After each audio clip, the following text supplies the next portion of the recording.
Julle vanoggend is ons amper op die einde van ons reeks. Ons maak hom eintlik donderdag aand klaar wat 'n kort boodskapie gaan wees en dan gaan ons saam nagmaal vier, maar ons gaan ook saam eet wat in my kop die naaste is van hoe Jesus met sy disippels die laaste avondmaal, die laaste maaltyd gevier het. So ons gaan sommer 'n paar YouTube video's gebruik om te sing, want ek wil hê sommer dat ons twee aanbiddingsorkeste moet ook sommer net lekker kan kom sit en deel wees en hulle hoef niks voor te berei of niks nie. Ons gaan dit so doen. So ek wil julle uitnooi na donderdag aand so 6:30, dan het ons 'n heerlike fellowship geleentheid wanneer ons Hemelvaart vier. In ons reeks van die kruis tot die kroon praat ons natuurlik vandag van die koning se vertrek. En dit is nogal, wanneer ons kyk na Hemelvaart en wat ons dink altyd dat dit wat na Hemelvaart kom is Pinkster, die uitstorting van die Heilige Gees, wat waar is, want dit wil iets aan ons doen, dit wil ons bemagtig. Maar voordat ons daarby kom, wil ek julle vertel van 'n verhaal wat miskien vir almal van julle wat kinders het, wat nie naby is nie, maar te goed verstaan. So al my kinders is in die Weskaap. En hier van julle kinders in Nieu-Seeland en Ierland en waar ook al. En dit is altyd lekker om hulle te sien en nou is altyd hartseer as hulle weer weggaan. En dan wat in 'n ou se hart lewe is daai verwagting dat dit hopelik nie meer weer te lank sal wees voordat ons hulle weer gaan sien nie. Want daar is baie faktore wat dan afhang van hoe vinnig jy jou kinders weer kan sien. As jou kinders oorsee is dit verseker geld en vliegtuigkaartjies wat 'n klein fortuin vir jou en selfs vir hulle om terug te kom om te kom kuier kos. As dit hierso plaaslik is, dan is dit dinge soos verlof en ook geld, want ek sien dit kos deesdae duur om te vlieg net in ons land. Maar 'n ou het altyd daai uitsien, die verwagting dat ons gaan hulle weer sien. En ek dink dit laat my dink op 'n manier aan Hemelvaart, want ek dink dis wat die twee engele toe Jesus opgevaar het, wou laat vir die disippels wat net opgehou kyk het en amper verstaan het, net sê, maar hy gaan weer kom, julle moet die verwagting hê dat hy gaan weer kom. So deel van Hemelvaart is die verwagting van die Here se wederkoms, maar dat dit amper dieselfde emosie, al weet jy nie wanneer dit kan wees nie. Het kan in ons leeftyd wees, dit kan 2000 jaar terug, ons het geen idee wanneer dit gaan wees nie. Maar dat hy ook daai verwagting hê in jou hart, daai positiewe verwagting, dat die Hemelvaart, of dat die wederkoms van Jesus iewers hier sal kom, en dat dit 'n belofte is. Ons het so 2 weke terug Handelinge 1 vers 1 tot 11 gelees. Ons doen onder andere wanneer ons kyk na vandag van verse 6 tot 11 weer.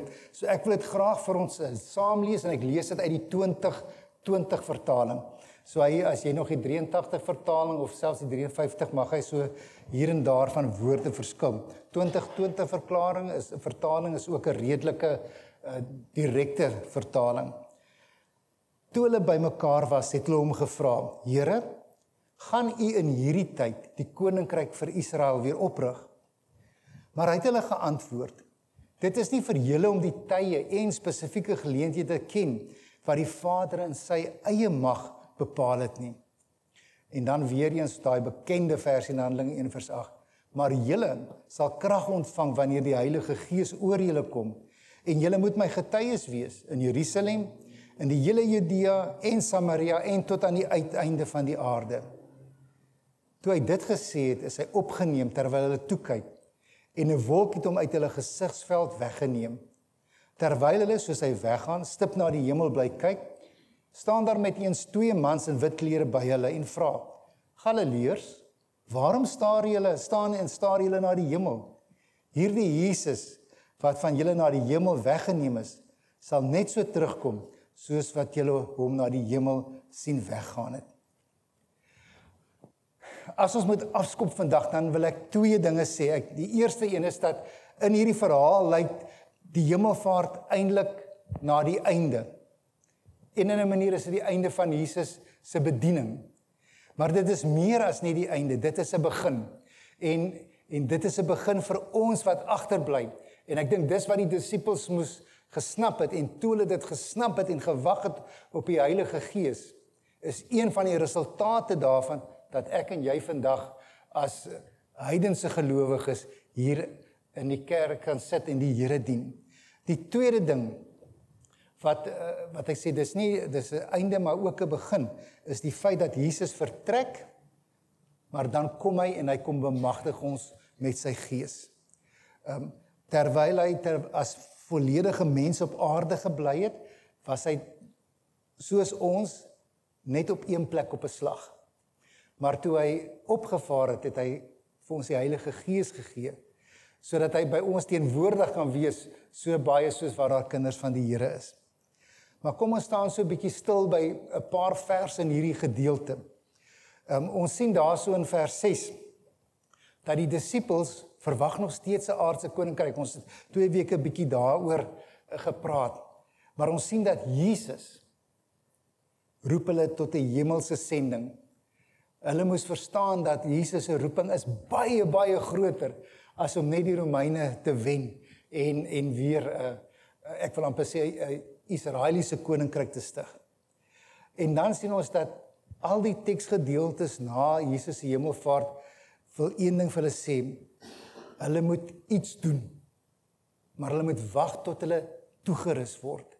So, hulle moet ophou wag en hulle moet half begin beweeg. En partykeer dink ek aan ons as gelowiges, en in terme van ons hemelse sending om disippels te maak, kom ons eintlik nie weg nie. En ek sit baie en dink aan Faros as die leraar van die gemeente en hoe ons in die gemeenskap rondom ons betrokke raak.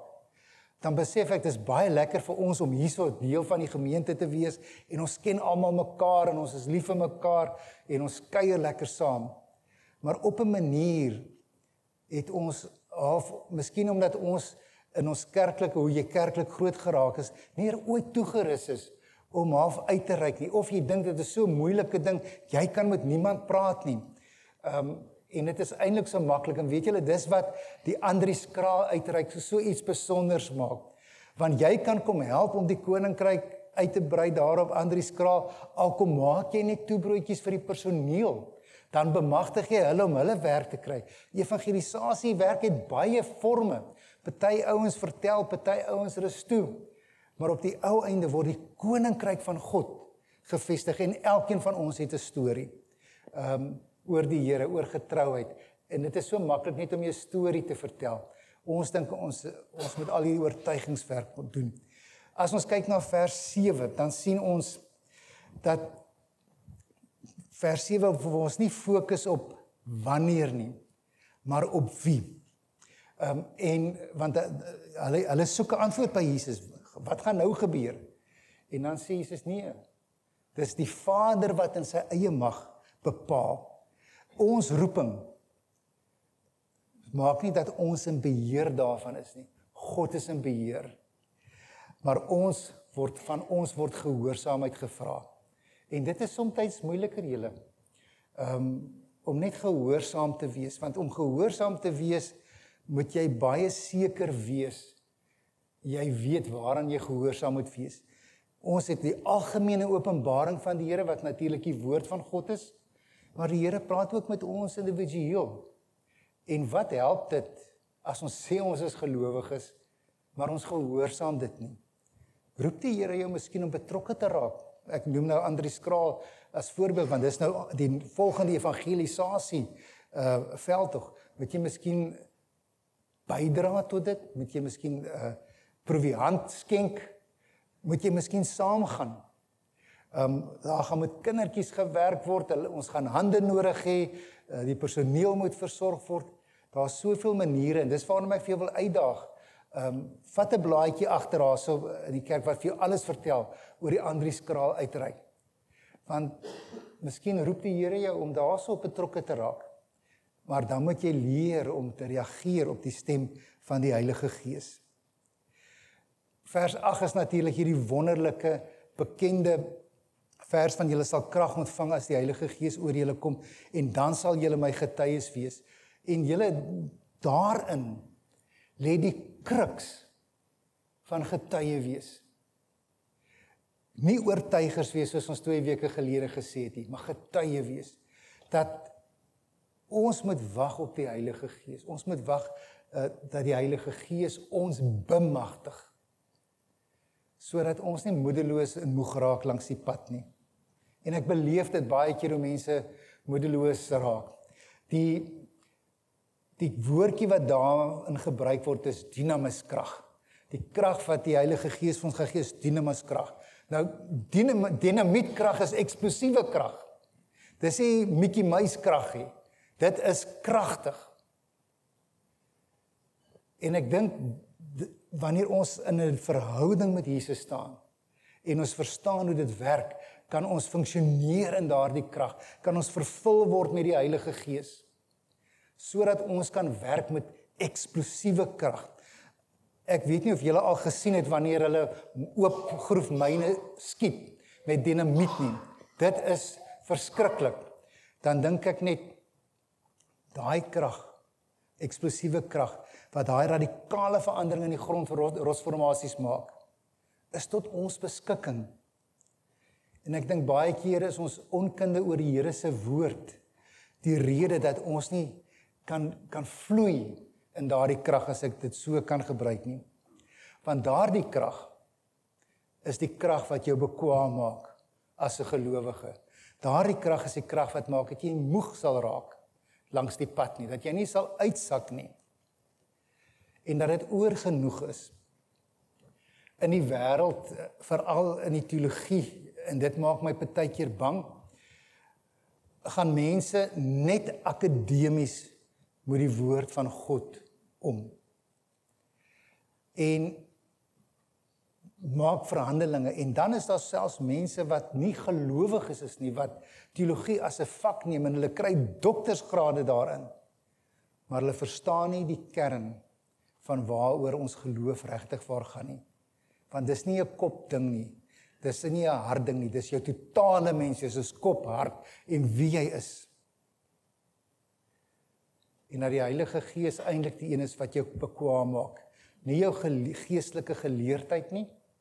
Nie eers noodwendig hoe goed jy die Bybel ken of nie ken nie, maar jy moet die woord van God ken om die beloftes daaraan toe te eien en daarin te kan beweeg.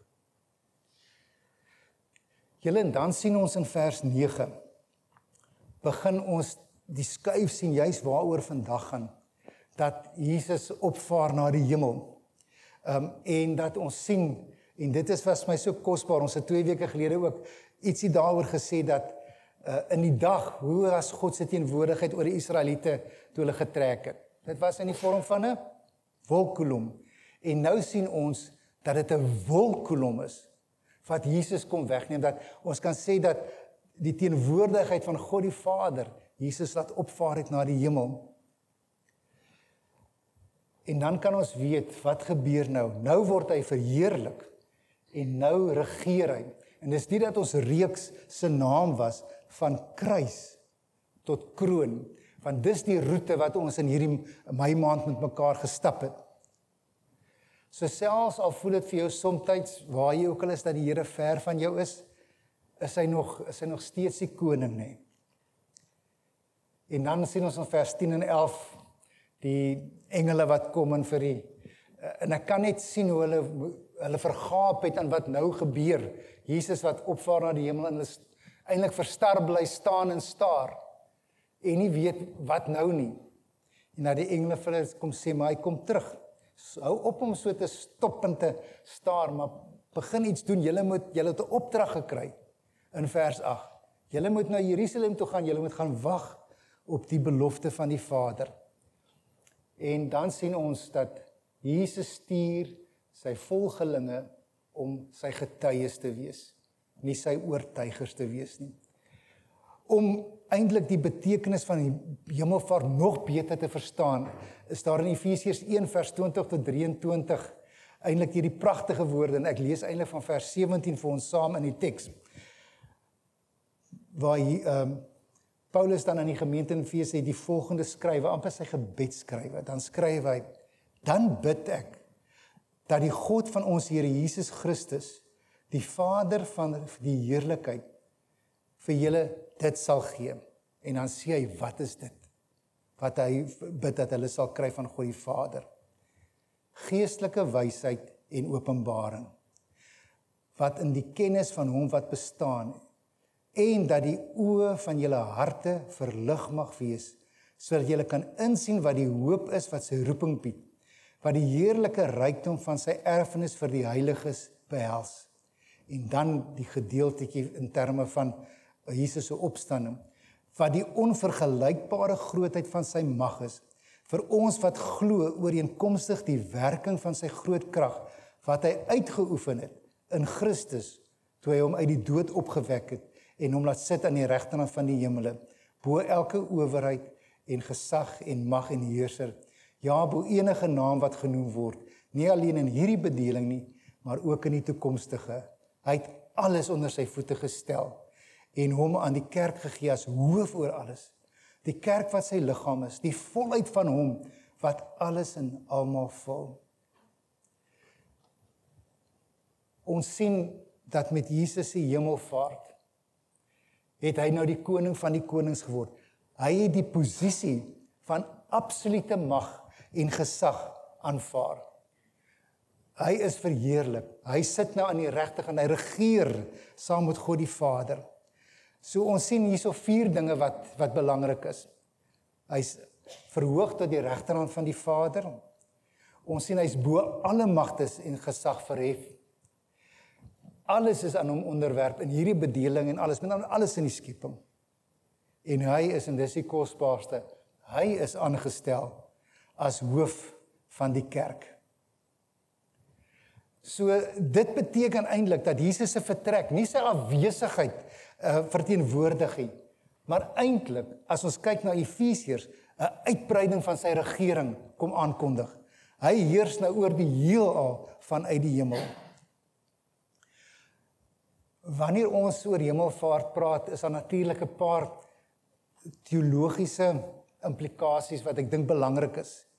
Die eerste een wat ons moet verstaan is dat, hoekom het Jesus opgevaar? Want die voltooiing van Jesus se aardse werk is afgehandel.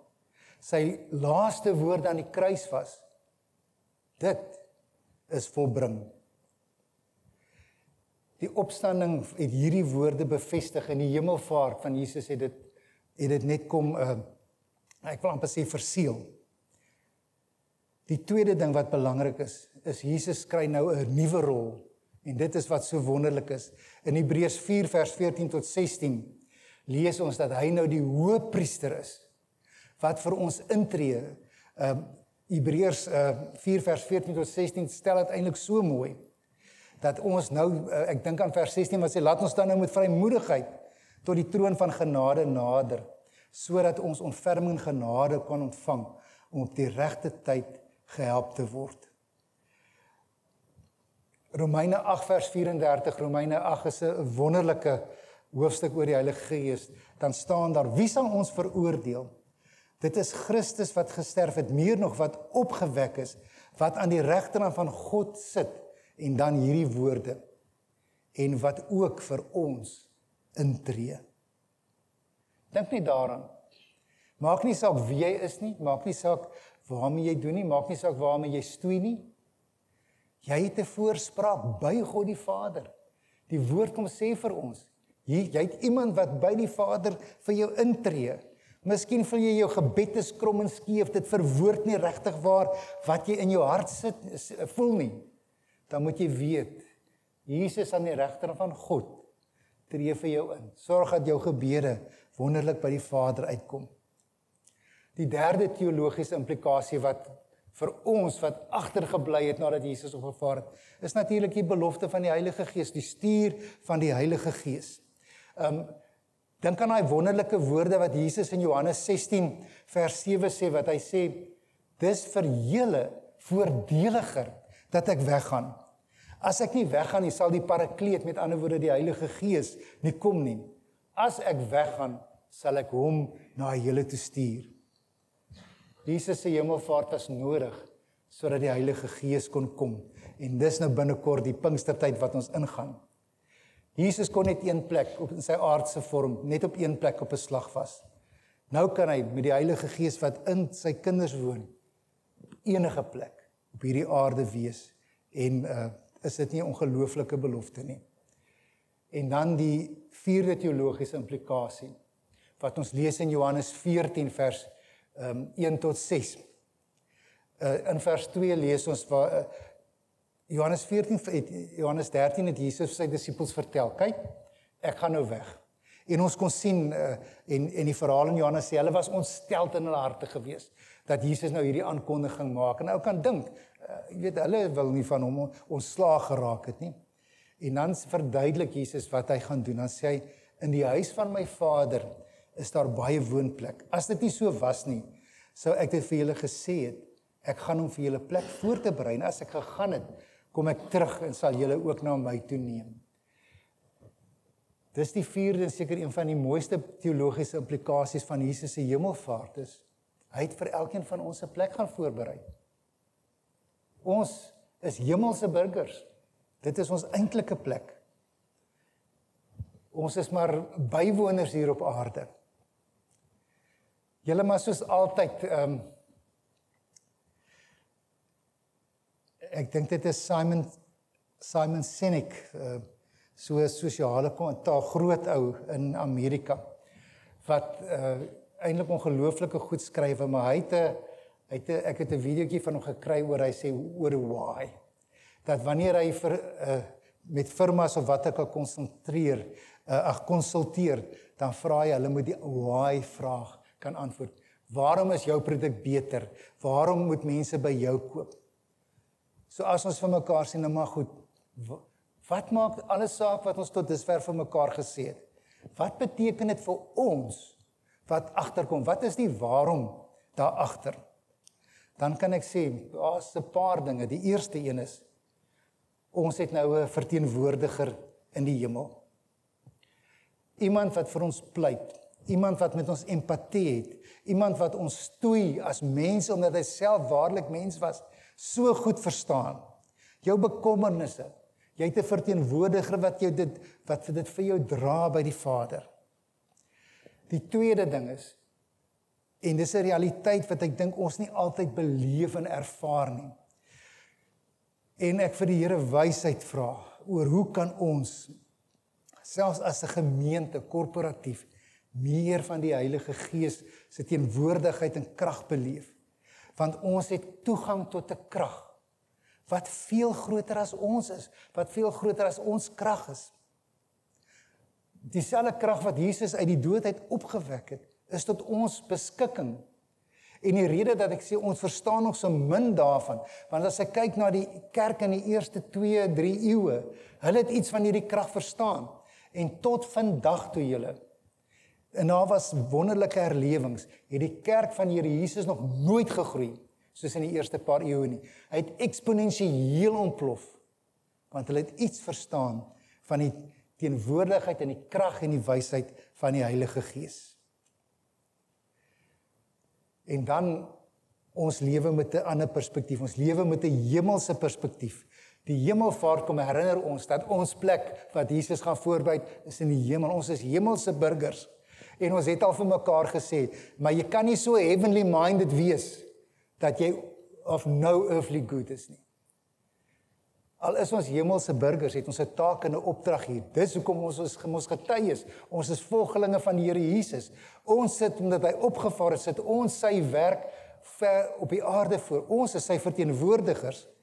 So, daar is mense wat met 'n geen bewussyn werk met 'n hemelse perspektief nie. En hulle leef net vir die hier en die nou. Selfs as Christene, leef hulle net vir die hier en die nou.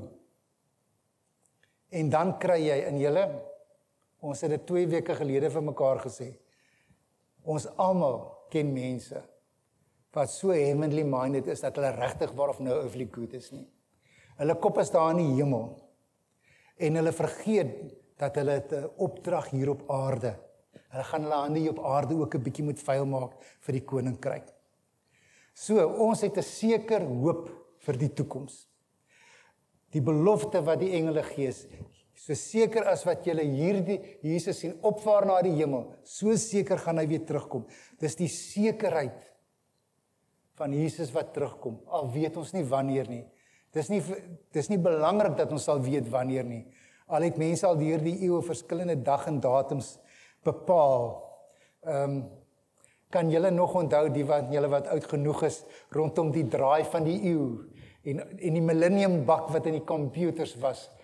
Almal het gedink daai eerste dag van 2000 gaan niks meer werk op die aarde nie. Die wederkoms moet nou hier wees. En dan het ek so 'n organisasie wat ek op 'n stadium gehelp het en nou nie meer betrokke was nie, wat ewe skielik moes ek al hulle dokumente net op my rekenaar backup, want die wederkoms is op pad. Maar hy het toe ook nog nie gekom nie, want ons gaan nie weet nie. Jesus self sê, hy weet nie die dag en die uur nie. Maar ons probeer altyd kyk, of ons nou maar ook ou dag en 'n datum kan hê. Mense, ek wil amper sê, heiliges, kinders van die Here, so wat is die so wat vraag? Wat doen ons nou met alles wat ons tot dusver gesê het? Ek dink die eerste een is, wat die tweede punt van die vorige punt was, is, ons moet leer om te leef met hemelse gesag. Ons moet weet dat ons loop met 'n autoriteit, nie ons eie autoriteit nie, maar autoriteit wat geestelik deur Jesus self aan ons gedelegeer is. En ek dink, omdat ons baie keer ten opsigte van dit met 'n geestelike minderwaardigheidskompleks leef, weet ons nie om hierdie autoriteit uit te leef nie, en te staan en te leef met daai autoriteit nie, en te leer hoe om jou behoeftes, dankbaar dat jou versoeke na die genadetroon te vat, maar te leef vanuit die autoriteit. Die tweede ding is dat ons het nodig om ons perspektief te verander. Ons moet na die wêreld kyk, en selfs met al die verkeerd wat gebeur, moet ons deur die lens van Jesus se heerskappy kyk. Want wanneer ons na die nuus kyk, en die aarde is die mekaar op die oomblik, Donald Trump skommel almal, krap almal om, dis die oorlog tussen Moskou en die Oekraïne, in die Sudan is daar probleme, Israel is in chaos, dan lyk dit dan sê almal, julle die wederkoms gaan seker môre of so wees, want dinge is baie die mekaar. Maar ons moet vergeet dat ten spyte van dit, in die skepping, dien ons die koning van die konings. En ons verteenwoordig hom selfs in 'n chaotiese wêreld.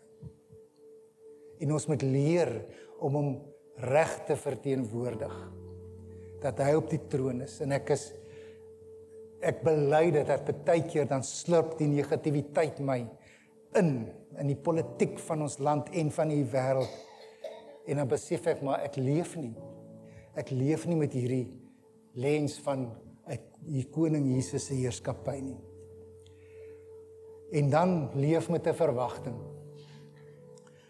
Leef met 'n verwagting. Jesus kom terug. En soos wat jy miskien nie weet as jy kinders het wat ver is of in 'n ander dorp is, hoe jy hulle altyd weer sien nie, het jy die verwagting dat jy hulle weer iewers gaan sien. Leef met die positiewe verwagting dat Jesus gaan definitief weer kom. So my uitdaging vandag aan myself, wat my baie keer betrap dat ek nie so leef nie. My uitdaging aan ons is, leef as burgers van 'n hemelse koninkryk. Leef asof jy weet dat Jesus regeer. Want hy doen. Die koning van die heelal is jou voorspraak, jou vriend en jou verlosser. Kom ons leef dit in hierdie wêreld en ons maak 'n verskil as Jesus se verteenwoordigers. Amen. Kom ons bid saam.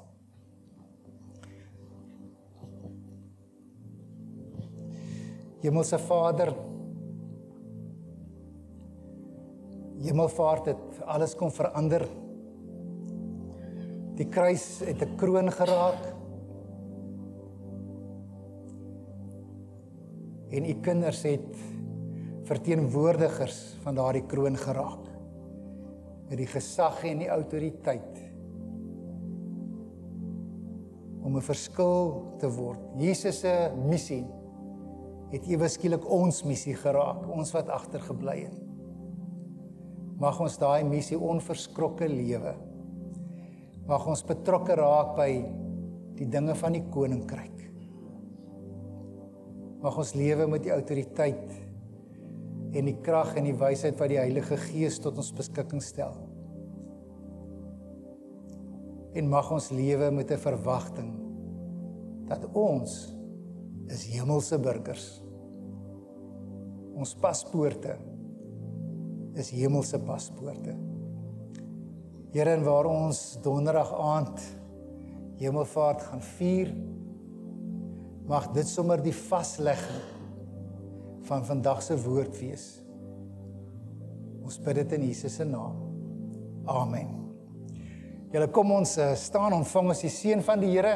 Hoop om julle, ons gaan 'n lekker groot tafel sit donderdag aand, ons ons kos daar so neerplak en ons gaan lekker amper so hemels ek amper seker hemelse gemeentelike potluck ding hou en ons gaan dan wonderlik saam nagmaal gebruik. Die Here sal vir julle seën en vir julle beskerm. Die Here sal tot julle redding verskyn en vir julle genadig wees. Die Here sal julle gebede verhoor en aan elkeen van julle sy vrede kom gee. Amen.